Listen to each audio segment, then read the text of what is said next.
নাক্ষ্যংছড়িতে অবস্থিত সোনাইছড়ি পর্যটন স্পট দেখছেন সুধী দর্শক। এই সোনাইছড়ি পর্যটন স্পটটি বাংলাদেশের বান্দরবান জেলার নাক্ষ্যংছড়ি উপজেলায় অবস্থিত। নাক্ষ্যংছড়ি উপজেলা থেকে 5 কিলোমিটার যেতে হবে তমব্রু যে সীমান্ত আছে সেই এলাকার দিকে। পাহাড়ি রাস্তা, এই পাহাড়ি রাস্তাতে গেলে 5 কিলোমিটার যাওয়ার পর আপনারা এই সোনাইছড়ি পর্যটন স্পটটি দেখতে পাবেন। এই পর্যটন স্পটটি খুবই সুন্দর একটি স্পট। এই স্পট থেকে মায়ানমারের দৃশ্য, বড় বড় পাহাড়গুলো দেখা যায়। এই যে দেখছেন এই রাস্তা, পাহাড়ি রাস্তা অনেক উঁচু নিচু। দূরে যে পাহাড়গুলো দেখছেন এইগুলো বাংলাদেশের শেষ সীমার পাহাড়, এবং এই পাহাড়ের ঠিক পরেই মায়ানমারের বড় বড় পাহাড়গুলো দেখা যাচ্ছে। এই সোনাইছড়ি পর্যটন স্পট, এখান থেকে যে দূরে যে নীল পাহাড়গুলো দেখা যাচ্ছে, আপনারা দেখতে পাচ্ছেন কিনা আমি বলতে পারবো না। এই পাহাড়গুলোই মায়ানমারের পাহাড়, এবং যে পাহাড়গুলো দেখা যাচ্ছে সুন্দরভাবে এটা হচ্ছে বাংলাদেশের পাহাড়, উঁচু পাহাড়গুলো। এটার পরে মেঘের ঠিক নিচে যে নীল পাহাড়গুলো দেখা যাচ্ছে এগুলাই হচ্ছে মায়ানমারের পাহাড়। আর এই রাস্তাটি তমব্রু সীমান্তের দিকে গেছে। এখান থেকে এই দিক বরাবর গেলে আপনারা তমব্রু সীমান্ত দেখতে পাবেন।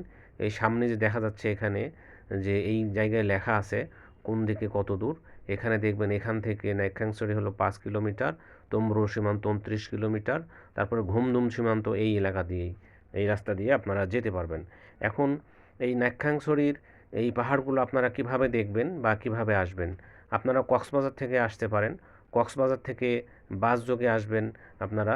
এখানে সরাসরি বাস আছে বা চাঁদের গাড়িও আছে, চাঁদের গাড়ি আপনাদেরকে নিয়ে আসবে। চাঁদের গাড়িতে ভাড়াটা একটু বেশি লাগবে। আপনারা যদি একটা গ্রুপে যান কয়েকজন, তাহলে একটা পুরা চাঁদের গাড়ি আপনারা রিজার্ভ করে এখানে বান্দরবনের বিভিন্ন স্পট আপনারা থানচি থেকে শুরু করে যা যা আছে সবগুলো দেখতে পারবেন। লামা, আলীকদম, এই যে রাস্তাটা এদিক দিয়ে তম্বুরু সীমান্তের দিকে যাচ্ছে, রাস্তাটা খুবই উঁচু নিচু, গাড়িগুলো খুব দ্রুত চলে। এখন আপনারা দেখা যাচ্ছে ওই যে দূরের নীল যে পাহাড়গুলো দেখা যাচ্ছে, ঠিক এই পাহাড়গুলোই হচ্ছে মায়ানমারের পাহাড়। ওই যে দূরে অনেক এই পাহাড়, এগুলো অনেক বড় বড় পাহাড়, আমরা এখান থেকে দেখে বুঝতে পারবো না, আরও কাছে গেলে বোঝা যাবে। তো আমি বলছিলাম যে এখানে আপনারা কিভাবে আসবেন। কক্সবাজার থেকে আপনারা চকরিয়ার এখানে আপনারা বাসে আসতে পারেন।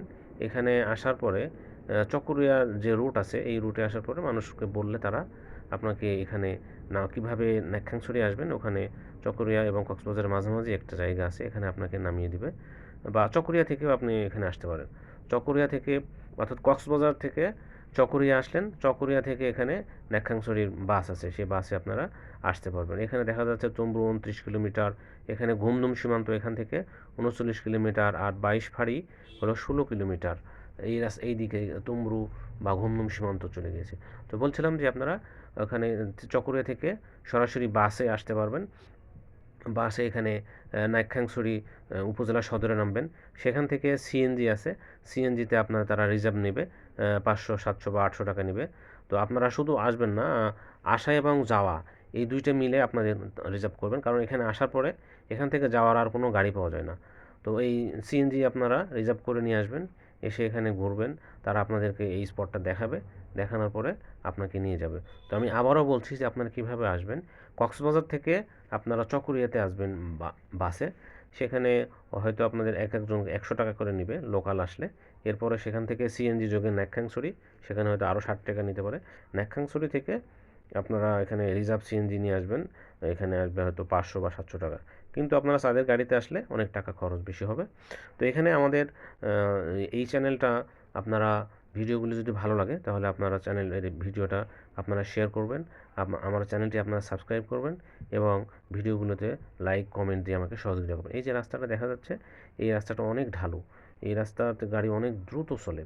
হ্যাঁ, এবং ওই যে দূরের যে পাহাড়গুলো, এই পাহাড়গুলো কিন্তু অনেক উঁচু, এখানে আপনি না গেলে বুঝবেন না যে পাহাড়গুলো কত উঁচুতে। হ্যাঁ, এখানে অনেক ভালো লাগবে। তো শুধু দর্শক, আজকে এই পর্যন্তই। আপনারা আমার জন্য দোয়া করবেন যেন আমি আমার এই চ্যানেলটাকে এস্টাবলিশ করতে পারি। আসসালামু আলাইকুম রহমতুল্লাহি ওয়া বারাকাতুহু।